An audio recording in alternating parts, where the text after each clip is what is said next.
samahan nyo na naman akong magpakabusog dahil magdiriwang tayo ngayon ng aking kaarawan. Bago pa nga ulit ako mag-birthday para sa next year, syempre, i-share ko na nga muna ang birthday celebration ko ngayong taon. Dito ko nga napili mag-celebrate sa Kamayan ng Barbecuean dahil the best at perfect pang sharing talaga dito, lalo kung may okasyon. Meron din sila ngayong sulit at bagong-bago sa menu nila na add-ons €3 para ma-avail nyo ang special Kamayan nila gaya nito.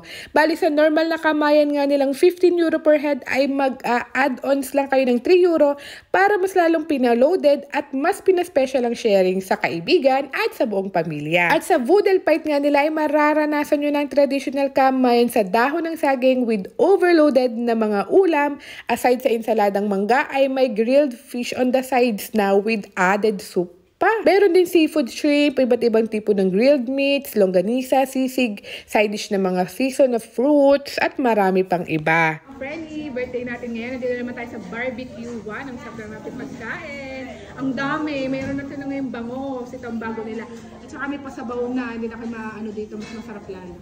Ayan, ang dami. Ay nako, mas mapaparami kayo lalo ng kain din dahil halos kumpleto na ang Kamayan nila.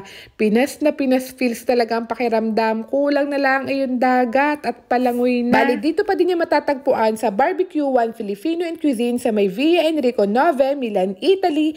At pwede nyo pa din gamitin ang promo code ko na Shinko-1 para kung 5 persons kayo ay makakalibre kayo ng isa. Kaya kung naghahanap kayo ng quality, value for money at perfect pang sharing sa buong family, para sa akin, panalo talaga dito sa Barbecuean. Yun lang, see you on our next food trip. A la próxima. Ciao!